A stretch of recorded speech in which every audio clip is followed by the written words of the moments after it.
personalism. This came home to me several years ago, 3 years ago to be exact, when my son, Christopher, who is married with a small child, endured a catastrophic brain injury.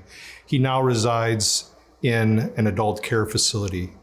And I was so struck by one of the lead nursing administrators who said, "We wish to guard Christopher's dignity, so we have a certain piece of clothing that covers him at all times to affirm his dignity, even in the summer when it might be hotter."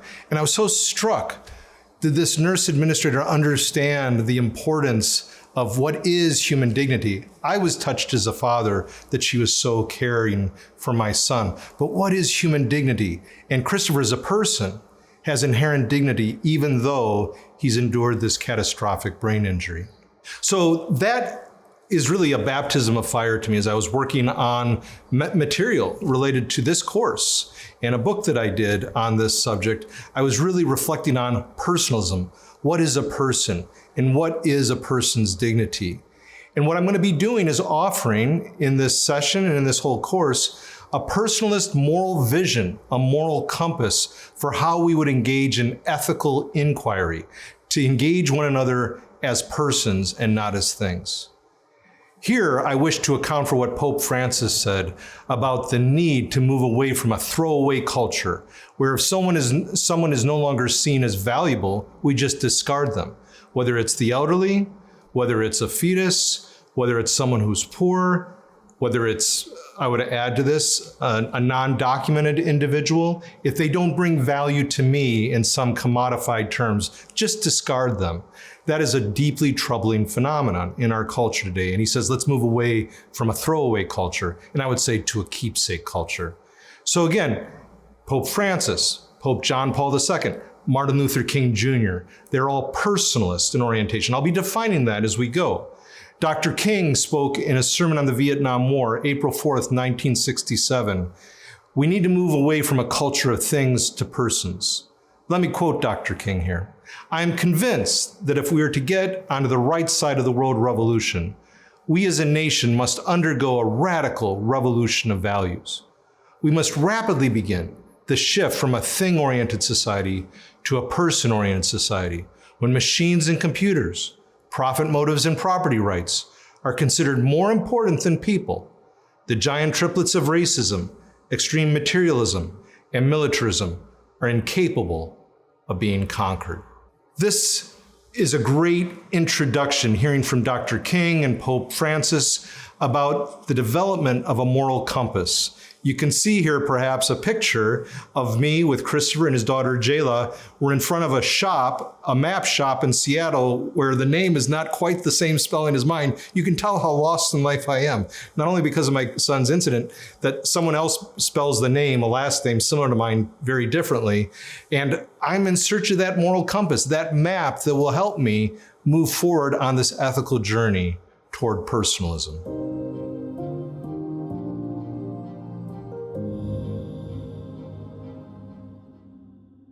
You've no doubt heard of and seen Amber Alerts.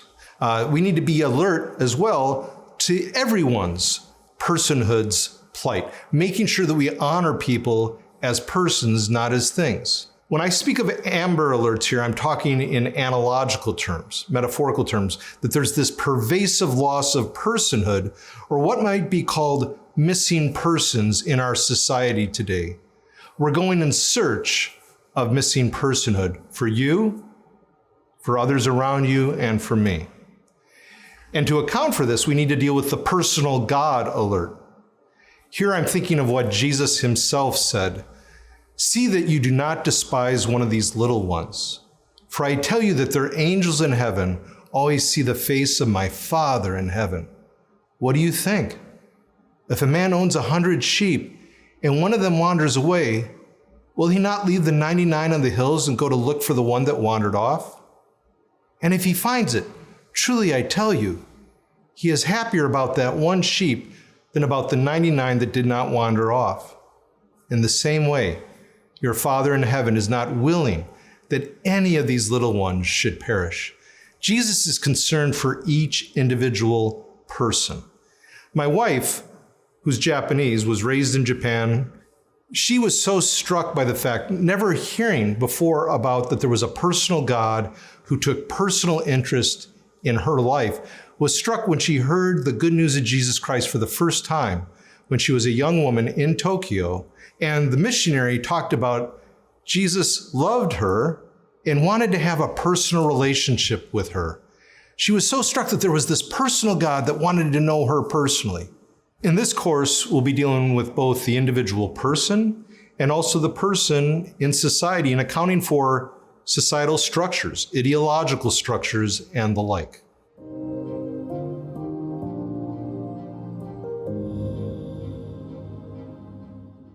It's not just the Bible, it's not just Christian leaders like Martin Luther King Jr. or Pope Francis who is reflecting on personhood's plight. We also find in contemporary culture, pop culture, for example, an understanding, an awareness, an intuition, a concern for the loss of personhood. And while they might not be thinking about the philosophy of personalism like we'll be talking about in this course, I think instinctively, intuitively, and in concrete terms, it shows up. For example, Taylor Swift's song, "Look What You Made Me Do."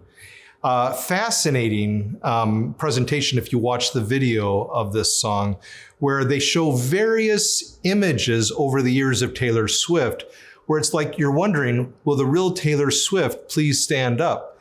Is she reduced to an image? Who is the person behind the iconography?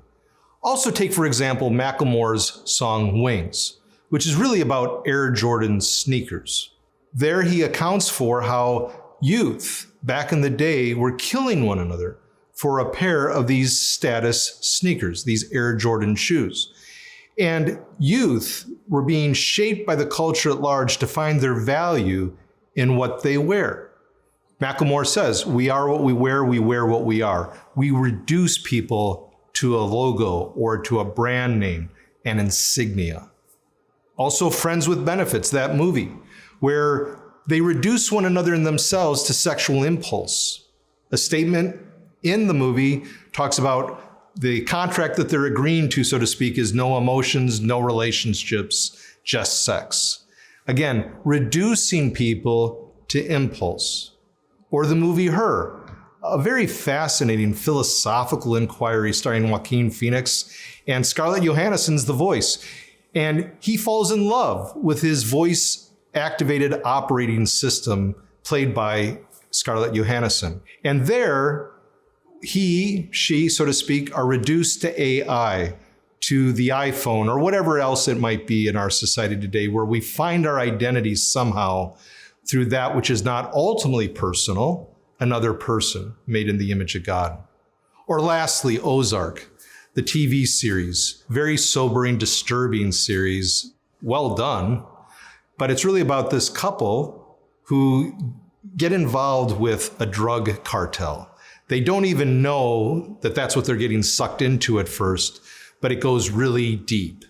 And we find in one particular episode where the woman, this couple, the wife, she says to the drug lord, we're business partners. We need to operate differently here as business partners. And the drug lord says to her, Wendy, we're not business partners. Wendy, I own you. Again, reducing people to industry, whether it's in a drug cartel or just in some business that we are involved with, that we can reduce people to how they profit us in business, in financial transactions, and the like.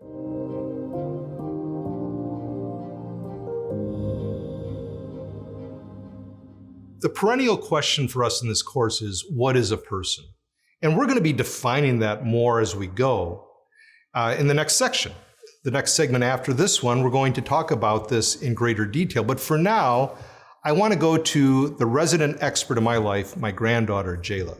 You have a picture of her where she's taking a look at my book, More Than Things, that I dedicated in part to her. And she's probably looking for the pop-up pictures there and any drawings, which aren't in the book. But I asked Jayla at one point, Jayla, what is a person? And she's a larger-than-life personality. And this is my son Christopher's daughter. And she said to me not too long ago, when I asked that question, Well, Grandpa, a person colors, a person plays, a person goes to ballet, and a person fights. And by the way, she's in ballet, she plays, she colors, and she was insistent on the fact that persons fight. I would leave that out intentionally just to see if she would draw attention to it and come back to it. And every time when I asked her to redefine the term, and fights, she would add that. So she's got a lot of spunk. What is a child, Jayla, I would ask? A child doesn't make dinner, a child does not clean house, and a child doesn't take naps. Well, these are really striking views of what a person is and what a child is. I asked her, well, what about grandfathers? Were grandfathers ever children, Jayla? And are grandfathers persons, Jayla? I did not get clear, definite answers. They were vague, indefinite. So I guess the status of my own personhood is in question. My more definite definition of a person will take place in the next presentation. For now, though, I want to highlight a couple of points. Persons are unfathomable mysteries. Everyone you meet, yourself included, before God is an unfathomable mystery. You cannot ever disclose fully what the person before you is. Each of us is unrepeatable. Just like that old saying that I heard in Sunday school for the first time, you're like a snowflake. No one snowflake is like another. Unrepeatable. And you're inviolable, even though we violate one another. And that's grievous to God, grievous to us. Still, at the core of our being, we cannot be violated before God. We are intact as persons. Even in the midst of violation, we're inviolable. And we're not throwaway commodities, tools, or parts. Human value and dignity are inherent. They're not added to us. And it's grounded in our being created in the image of the triune God, Father, Son, and Spirit. It goes all the way back to Genesis. Let us make humanity in our own image. In the image of God, God created male and female. We see that expanded in the New Testament, the Second Testament, where we find that Christ is the image of God, and we find our identity in relationship to God in Christ through the Spirit. Human value is not based on any ability a human person possesses or how the market might establish personal worth. In closing, I wish to highlight we need to fight hard to treat everyone as persons, so that when you go to the cash register, do you really think of that cashier as another person? Or is that cashier just a means to an end of getting what you've come to the store for so you can get out the door with that product? And how does that cashier reflect upon you if you're the cashier or if I'm the cashier? No one wants to be treated as a thing, as Barbara Johnson said, but it's very difficult to treat one another as persons. We need to keep searching for people as unfathomable, unrepeatable, and inviolable. As Simon, who's an artist in the movie As Good as It Gets, says, if you look at someone long enough, you see their humanity. You see their personhood. May we never reduce people to image, impulse, insignia, artificial intelligence, or industry. That is what they do. May we never stop short in the search for missing personhood. Persons are alive and well, and they're there all around you and me.